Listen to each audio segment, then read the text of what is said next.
News 18 India. और इस बीच आपको बता दें, संदेश खाली की घटना पर हो रही सियासत से जुड़ी इस वक्त की बहुत बड़ी खबर सामने आ रही। कल देर रात बीजेपी नेता सुकांत मजूमदार ने पश्चिम बंगाल से गवर्नर से मुलाकात की है पश्चिम बंगाल में। और इस दौरान सुकांत मजूमदार ने यह बताया कि उन्होंने राज्यपाल को बताया कि कैसे उनके साथ संदेश खाली जाते वक्त गलत व्यवहार हुआ है। साथ ही उन्होंने आरोप लगाया कि संदेश खाली में धारा 144 सिर्फ बीजेपी नेताओं के लिए, जबकि टीएमसी के लोग 50 लोगों को लेकर संदेश खाली में घूम रहे हैं।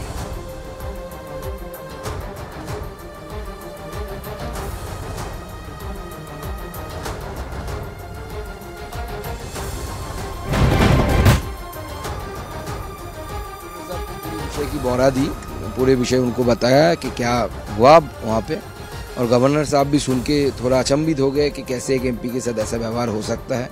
और जिस तरीके से मेरे साथ मेरे जो नेता वहाँ पे थे उनके साथ जिस तरीके का व्यवहार पुलिस ने किया, ये बहुत ही दुखद व्यवहार है और डेमोक्रेसी में ऐसी व्यवहार एक्सेप्टेबल नहीं है। देखिए 144 अभी सिर्फ बीजेपी के लिए ही लगा हुआ है, क्योंकि टीएमसी के एमएलए तो 50 लोग लेके घूम रहे हैं इधर उधर, उनके लिए तो 144 नहीं है। It's a partial 144, only applicable in case of BJP workers and BJP leaders. For others, specially for Trinamool Congress, it is not applicable. इस बीच संदेश खाली से जुड़ी हुई एक और ब्रेकिंग न्यूज है। आज बीजेपी की महिला मोर्चा की टीम संदेश खाली का दौरा करने जाएगी। सुबह करीब 9:30 बजे लॉकेट चैटर्जी, और आपको ये भी बता दें कि अग्निमित्रा पॉल के नेतृत्व में महिला मोर्चा की टीम संदेश खाली के दौरे पर जाने वाली है। खबर तो ये भी है कि वहां पर महिला मोर्चा की सदस्य पीड़ित महिलाओं से मुलाकात करने वाली है। तो संदेश खाली के मामले पर लगातार सियासत हो रही है। खबर यह भी है कि वहां पर कुछ नए इलाकों में धारा 144 लागू कर दी गई है। वहीं आज बीजेपी की महिला मोर्चा की टीम संदेश खाली के दौरे पर जाएंगी। इसके साथ ही टीएमसी नेता शाहजहां शेख को ईडी की तरफ से एक बार फिर से समन्स भेजा गया है और जानकारी मिल पा रही है कि उन्हें 29 फरवरी को पेश होना है।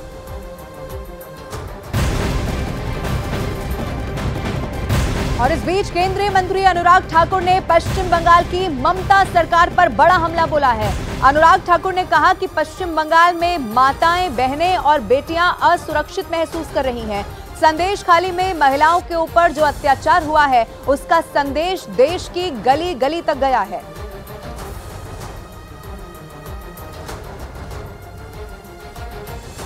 पश्चिम बंगाल में एक और महिलाएं अपने आप को सुरक्षित नहीं समझ रही, दूसरी ओर मीडिया भी असुरक्षित महसूस करता है। संदेश खाली की अत्याचार महिलाओं पर, यह संदेश खाली का संदेश गली गली देश में गया।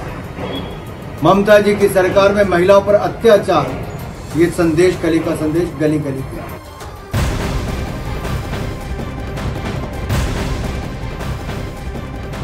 तो पश्चिम बंगाल में सियासी उबाल इस पूरे मामले को लेकर सामने आ रहा है, लेकिन ईडी ने टीएमसी नेता शाहजहां शेख को एक बार फिर से समन्स जारी किया है। ईडी ने शाहजहां शेख को 29 फरवरी को पूछताछ के लिए बुलाया है। ईडी की तरफ से कल दोपहर में शाहजहां शेख के घर पर नोटिस चिपकाया गया था। संदेश खाली मामले में शाहजहां शेख अब भी फरार चल रहे हैं और ऐसे में एक बार फिर से ईडी की तरफ से उन्हें समन्स जारी किया गया है। अब आपको संदेश खाली की घटना पर ताजा अपडेट दे देते हैं। आज क्या क्या घटनाक्रम रहने वाला है। टीएमसी नेता शाहजहां शेख को ईडी ने चौथी बार तलब किया है। इस बीच शाहजहां शेख को ईडी ने 29 फरवरी को दिल्ली दफ्तर बुलाया है। आज संदेश खाली के दौरे पर बीजेपी महिला मोर्चा की नेता भी जाएंगी। लॉकेट चैटर्जी और अग्निमित्रा पॉल का आज संदेश खाली दौरा है। इस बीच राष्ट्रीय मानवाधिकार आयोग के सदस्य कोलकाता पहुंचे हुए हैं, वो भी अपने तरीके से वहां पर जांच कर रहे हैं। और संदेश खाली के कुछ इलाकों में आज धारा 144 बढ़ा दी गई है। इस बीच आपको ये भी बता दें कि संदेश खाली की घटना पर अब तक क्या कुछ हुआ है।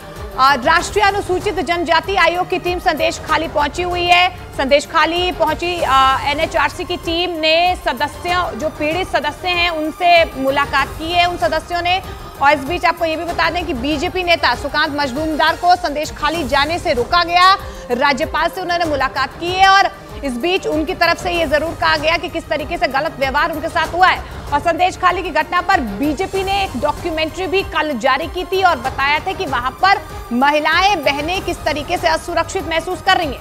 और बीजेपी का ये दावा है कि संदेश खाली में जो हुआ वो डॉक्यूमेंट्री में उसका सच जो है पश्चिम बंगाल के डीजीपी ने, इस बीच आपको ये भी बता दें जो सच है वो बीजेपी लेकर आई है और डीजीपी की तरफ से भी संदेश खाली का दौरा किया गया है। बंगाल के डीजीपी की तरफ से एक बयान भी सामने आया है। उन्होंने कहा है कि कानून तोड़ने वालों पर सख्त कार्रवाई की जाएगी।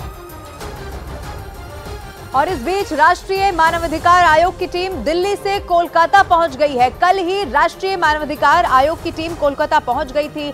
सूत्रों के हवाले से खबर यह भी है कि ये एनएचआरसी की टीम संदेश खाली का दौरा करने वाली है। इससे पहले कल राष्ट्रीय अनुसूचित जनजाति आयोग की टीम संदेश खाली पहुंची। वहां पर पीड़ितों से मुलाकात की गई थी। 2 तस्वीरें आपके टीवी स्क्रीन पर इस वक्त हम आपको दिखा रहे हैं। कोलकाता पहुंची है एनएचआरसी की टीम और दौरा भी यहां पर संदेश खाली का किया गया है। पीड़ितों से मुलाकात करने की भी खबर मिल रही है। लेकिन दूसरी तरफ आज भी आपको बता दें कि धारा 144 एक बार फिर से वहां के सेंसिटिव माहौल को देखते हुए लगा दी गई है।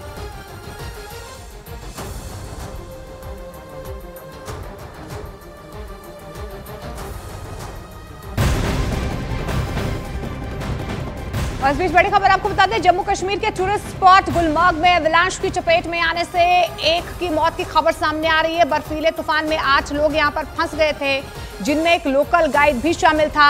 एवलांश में फंसे लोगों को बचाने के लिए सेना ने मोर्चा संभाला हुआ है और फंसे हुए लोगों का हेलीकॉप्टर से रेस्क्यू भी किया गया है। एवलांश में फंसे 7 लोगों का रेस्क्यू पूरा कर लिया गया है, जिन्हें बाद में इलाज के लिए अस्पताल में भर्ती करवाया गया।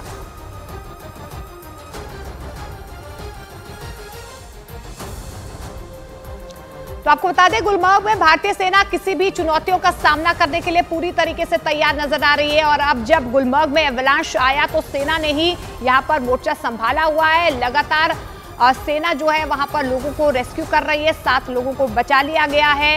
1 की मौत की खबर सामने आ रही है, लेकिन सेना यहां पर डटी हुई है ग्राउंड जीरो पर। ये 3 तस्वीरें हम आपको दिखा रहे हैं कि किस तरीके से गुलमर्ग में पहले एवलांश आया, 7 लोग यहां पर फंस गए और सेना के हेलीकॉप्टर से इन 7 लोगों को रेस्क्यू कर लिया गया है। हम इस वक्त गुलमर्ग में हैं। गुलमर्ग में कल एक हादसा पेश आया। यहाँ पे एक स्नो एवलांच की जद में फॉरेन टूरिस्ट का एक ग्रुप आ गया। वो स्केयर्स थे और उस हादसे में एक स्केयर की मौत हुई, एक ज़ख्मी हो गया था और बाकियों को बचाया गया था। मैं पूरी डिटेल आपको देना चाहूँगा। ये जो पूरा एरिया है ये अफरवट का एरिया है और ये वो स्पॉट है, एग्जैक्ट स्पॉट जहाँ पे स्नो एवलांच आ गया था। बिल्कुल यहाँ इस स्पॉट पे जो है वो रेस्क्यू ऑपरेशन चल रहा था और इसी स्पॉट पे जो है वो स्नो एवलांच आ गया। आप देख सकते हैं ऊपर बहुत ज़्यादा बर्फ़बारी है और यही बर्फ़ जो है ये नीचे खिसक गई और यहाँ पे ये जमा हुई। ये वो स्पॉट है जहाँ पर ये फॉरेन स्केयर्स का ग्रुप था और एकदम से अचानक से ऊपर से बर्फ़ का एक तोदा खिसक गया और देख सकते हैं आप ये पूरा अफरवट माउंटेन है। इस वक्त 7 से 8 से